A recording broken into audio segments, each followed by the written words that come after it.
The DJI Osmo Action 3 is $329 and has had some pretty significant firmware updates that really improved it as a camera. The GoPro Hero 11 just had a price drop to $399. That's from $499. So now there's only a $70 difference separating these two action cameras. And the question is now, which one should you spend your hard-earned ducats on? Let's get it. I know that this is slightly childish and I don't care. What up, y'all? Tight shirt, Terry Warfield, and I'm back for another video. Hope you're having a great day so far. Hey, woo, you see that? Remember to be thankful for your life today, because you did not have to have that. Hey, we talking about the GoPro Hero 11 versus the DJI Action 3. And which one of these should you buy in 2023 with all of these recent changes, price drops, firmware updates, etc.? So let us not waste any more time and jump right into pricing options. Okay, so let's talk about the Hero 11 Black first. Again, the price has been reduced to 399 buckaroos for the base kit. And that gets you the GoPro Hero 11 Black, a carrying case, a battery, an accessory or two, and a USB cable, right? Now, if you want to, you can get the accessories bundle, which is $449, and that gets you an extra battery, it gets you a selfie stick, and a few other extra little doodads in there. Now, GoPro does have a bunch of different, what are called mods. So they have like the max lens mod, which will give you a wider field of view, and they have the media mod and a few other ones, but I'm just gonna say the media mod because that's the most common one, because a lot of people want to attach microphones and such. Well, that's an extra $60. So let's talk about the Action 3. Now again, the Action 3 is $329 in its base configuration, but the Action 3 does give you a few extra things in the box aside from the regular practicals. You do get, even with the standard combo, this case. In this case, you put the Action 3 inside. It doubles as a horizontal and vertical mount, so you can easily switch back and forth. You also get this magnetic clip on the bottom, which we're gonna talk about usability a little bit further on in this video, but you could just stick this to anything freaking magnetic. It is really, really dope. Now, you can get the Adventure Bundle, which also gives you a battery case with 2 additional batteries in there. It gives you a DJI selfie stick and a few other accessories, but the Adventure Kit is $429. Now that we have the pricing out the way, let's talk about size. Let me wipe this screen off. It looked like I was eating French fries. Hold up. And as you see, the Action 3 is slightly smaller. Now, both of them do have displays on the front. The Action 3 is a touchscreen. GoPro is not. On this side, on the Action 3, you got your power button and you got access to your USB port. On the opposite side, this is how you access the battery. If I can get the freaking door open. All right, I ain't about to fight with it. That's how you get it. And on the GoPro, the battery and SD card are housed under here. Now, the GoPro Hero 11 does come with these new batteries. These are white batteries, supposedly enhanced.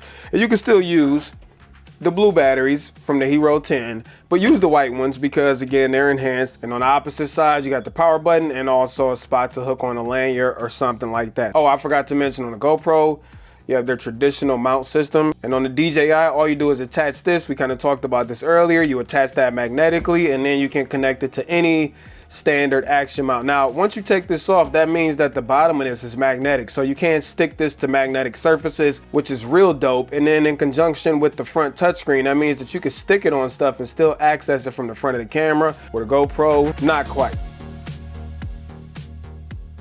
Okay, I want to show y'all this in practical use case, right? With the GoPro Hero 11 Black, if I want to take the GoPro off the mount, I have to remove this screw, then I can take the GoPro off. Well, with the Action 3, I went ahead and I put on the horizontal vertical cage, and you don't have to put this on to do this, but I just want to demonstrate it. And to take it off, all I gotta do is press these 2 buttons, bam, it's off. I can leave the mount right there. Now, if I want to, I could go ahead and attach this vertically. So that's what I really love about the Action, is just the way you can mount it to different things. Now, you can remove the lenses on both of these if you need to, but I just wanted to show y'all this real quick. Now let's get a little nerdy real quick before we go outside to get some samples. The GoPro actually has a 27 megapixel 8x9 sensor.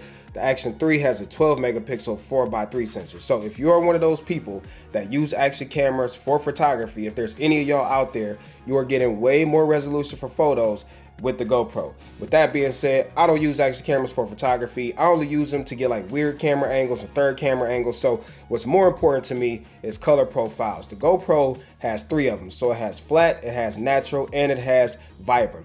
The Action 3 has 2 of them. It has normal and descent alike. And normal is 8-bit, Descend-alike is 10-bit. GoPro has 10-bit across all of them. What I did find is with the GoPro, the flat profile is actually flatter and less contrasty than the Action 3. So what that means is in post when you're editing, you'll have more flexibility with the GoPro than you will with the Action 3. Lastly, the GoPro has an aperture of f1.9.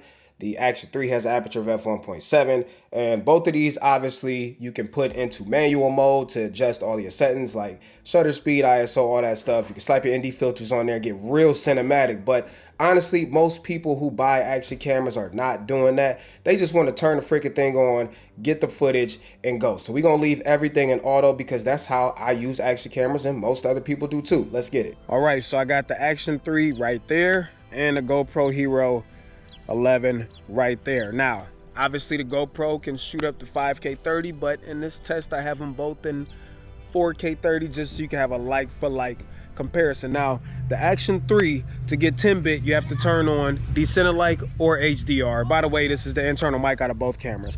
The GoPro, you could just turn on 10-bit. So I wish DJI would update that, but that's how most DJI products are. So it is what it is, but neither here nor there. We are in 4K HDR, 4K 30, 4K 30 over here. Now I do have Horizon Steady on both of them, so you can see how well one does the other. Horizon Steady, Horizon Level, Horizon Don't Move. You know what I'm trying to say. Now, I do think the Action 3 looks good in HDR, but I do think the image out of the GoPro looks better. Also, the GoPro has way more options when it comes to image, right? So aspect ratio on the GoPro, you could do 16:9, 4:3, and 8:7. On the Action 3, you can only do 16:9 and 4:3. Again, the GoPro can shoot up to 5K 30.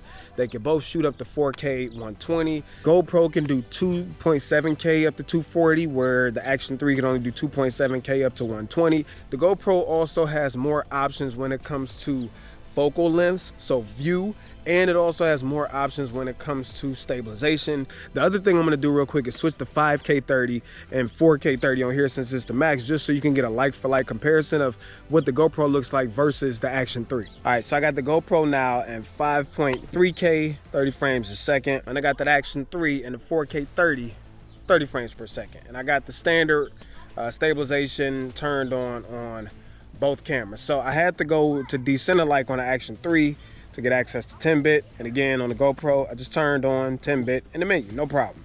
So anyways, now you have a like for like comparison of what the 5.3K looks like in 30 frames a second versus 4K 30. And by the way, I do have enhanced resolution turned on the Action 3, so I forgot to throw that in there also. Okay, here's another clip just to show you the differences in field of views, right? So this is both cameras, their widest setting, and the Action 3 is absolutely wider. I have both cameras set to their standard level of stabilization, so there's no additional crop getting thrown in there, and 5.3K 30 and 4K 30. So that's what it looked like, y'all. That's what it looked like, y'all. The stabilization is pretty much the same. I don't really find that one is better than the other.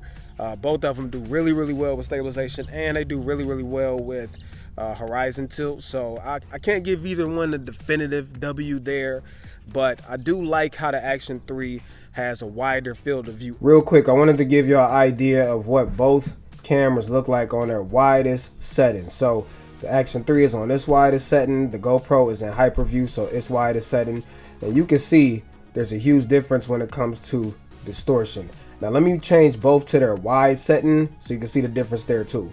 Now this is both cameras wide setting, and again you can see the GoPro has much more distortion, and also you can get an idea what they both look like in low light because it's dark down here in the basement. All right, lastly, the Action 3 is in standard D-warp mode, which is its most narrow setting, and the GoPro is in linear mode, which is its most narrow setting. So again, here you go. One thing I want to talk about real quick is audio. So with the GoPro Hero 11, if you want to connect the external microphone, you have to buy the media mod, which again is another 60 bucks. Well, I have a DJI mic right here. Love these things, by the way. And although this is not the most elegant solution, I just want to show y'all how this works. So open this door up, and by the way, if we look at the screen real quick, there's no flip back. All right, there's no icon up here to indicate a microphone is connected. Well, once I plug in the DJI mic via USB, look what happened. Now there's an audio icon and it's picking up audio from the DJI mic. So again, usability. This is one of those things that just make the Action 3 really, really convenient to use. We got to talk about battery life. Listen, this is a big Achilles heel of the GoPro Hero 11. I don't know why GoPro can't seem to get the battery thing right, but there's sometimes I go to use the GoPro and I might not use it for 3 days and it'll have depleted 20 to 30%. Whereas when I do that with the Action 3, when I leave it at 100, I come back to 100 after like 3 days. Now in my testing, I will tell you that the Action 3 will outlast the GoPro by about 30% using like for like settings. The other big thing about the GoPro Hero 11 that we really need to discuss is overheating, because yes, it overheats. Listen, in my testing, the Action 3 has never overheated, and I'm not doing super long takes. I'm talking about, you know, sometimes I might run it at like 25 minutes or so. And there's been several times where I've picked up the Hero 11 Black while I thought it was recording and it will have turned off. The Hero 11 is waterproof up to 10 meters, but the Action 3 is waterproof up to 16 meters. Now, I don't like going in water, so that doesn't really apply to me, but I figured you might like to know. All right, both cameras have their respective apps you connect to. So this is the GoPro Quick app. GoPro actually has a few different apps you can connect to, but this is the main one. And you see the Hero Black right there, battery dwindling by the minute. You can also see you can live stream from the GoPro Quick app. You can set it to auto upload if you are signed up for GoPro subscription service, which is pretty cool. You can view your media and you can enable preview. But before we do that, you can also see down here where you can go in and change everything about your video. So you can change the resolution, the stabilization rate, you can change the aspect ratio, all that stuff. And if you go into it, then you can go in and change your shutter speed and all that good stuff, which is cool. But when you go enable preview, what happens is you do see what the GoPro sees, but when I go to record, when I press it, I lose the feed on the phone and it switches over to the camera only. And that is a huge bummer that you can't do both at the same time. Now let me show you the DJI Mimo app. Okay, so this is the DJI Mimo app and it looks different, but it's a lot of the same. You can, you know, view all of your media on here. You can live stream directly from the app and all that good stuff. The same stuff that the GoPro app can do. If we go to device up here, this is where it's a lot different. So it actually looks like, I don't know if y'all ever used a real camera and connected an external monitor, but it's more of like that versus having to dig through a menu on a GoPro. Let me just show y'all what I'm talking about. So if I press auto over here and switch it over to manual, then my controls are now right here. And I can adjust these while I'm on preview still, where you can't do that with the GoPro app. The other thing that I'll show you is on this side, it looks more like an iPhone app, which I really like that. But let's go to the biggest thing. When I press record, gotta try not to drop my phone, then it starts recording. It triggers the Action 3, but I'm able to see the feed still in real time. Since we're on the subject of using it, let's talk about user interface, user experience, right? So I do feel like the Action 3 is a simpler camera to use. The icons are bigger, the colors are more bold. It's definitely a user-friendly interface versus the GoPro, and that's not to say that the GoPro is bad. And then let's not forget that the Action 3 also has a front display that you can use. The only issue with DJI's menu is sometimes, because it's so simple, you got to dig through a few menus to get to what you want. So for example, if you want to get to the stabilization options or the field of view options, sometimes that means you got to dig through this menu to get to it. Where the GoPro, whereas not as user-friendly, the information is more condensed. Let me show you what I'm talking about. All right, so this is the Hero 11 Black, and a lot of y'all are already accustomed to what GoPros look like, but on the main screen, you can see right here, there's just more control at your fingertips. So all of my field of view options are right here. All of my slow-mo options are right here. And over here, I have all my stabilization options. So everything is pretty much on the main screen. If I want to go through and get to my resolutions, frame rates, all that stuff, if I press this, then although this is not as easy to read as DJI's, I do have more information on one page. So let's press this icon. And now we get into all of our different settings. And I just appreciate on GoPros how this is all on one page. And if we take it even a step further and press our resolutions, let me go back. Now it's even simpler. So I have a whole table showing all of my aspect ratios, all of my resolutions, all that good stuff. So again, not as easy to use as the Action 3, but because there's more resolutions, there's more aspect ratios, then there's more information, and they had to find a clever way to do it, and I think they did a great job at it. But again, just not as easy to use as the Action 3. Not saying it's hard, but remember, the GoPro, you cannot touch the front screen. All right, which one of these should you buy? The Action 3 or the GoPro Hero 11? The Action 3 had some problems when it first came out. It suffered from focus problems. People were getting bad units and it couldn't film in 10-bit, but now it can. And the GoPro Hero 11 had a freaking price drop. So let's start with the GoPro Hero 11. I'm glad that GoPro lowered the price on this bad boy $100. $499 was too expensive if you ask me. $399 it is competitive. And I will tell you the two major advantages of going with the GoPro over the Osmo Action 3.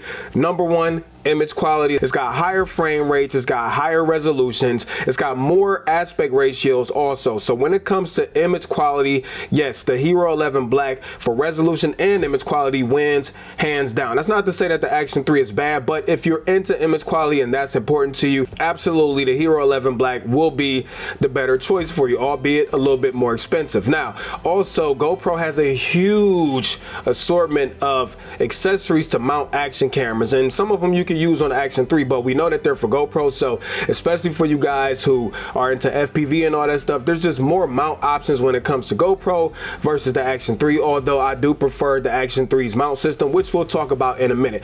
But the GoPro Hero 11 is hindered by a few things, right? So the battery life I'm just not happy with. I hate pulling out a battery after I haven't used it in 3 days and to see it's been discharged by 30%. That's stuff that I expect from drone batteries, not action batteries. And the overheating is a problem. I don't care how good the image quality is, if I can't trust it, that is a problem. Aside from those things, it's really difficult for me to recommend the Hero 11 Black over the Osmo Action 3. First of all, the Action 3 is cheaper in both packages, not counting GoPro's media mods and stuff like that. You get more standard accessories. It doesn't overheat. It's got better battery life. It can go deeper in the water, 16 meters versus 10 meters. Even though the GoPro has superior resolution, the Osmo Action 3 does have a faster aperture and a wider field of view with less distortion. Although the image quality is not as good as the GoPro, it's still more than adequate. It still looks good enough. As long as you have one of the updated ones that don't suffer from focus issues like the initial ones had. But usability wise is where the Action 3 wins, hands down. And that is a huge deal when you're picking an action camera.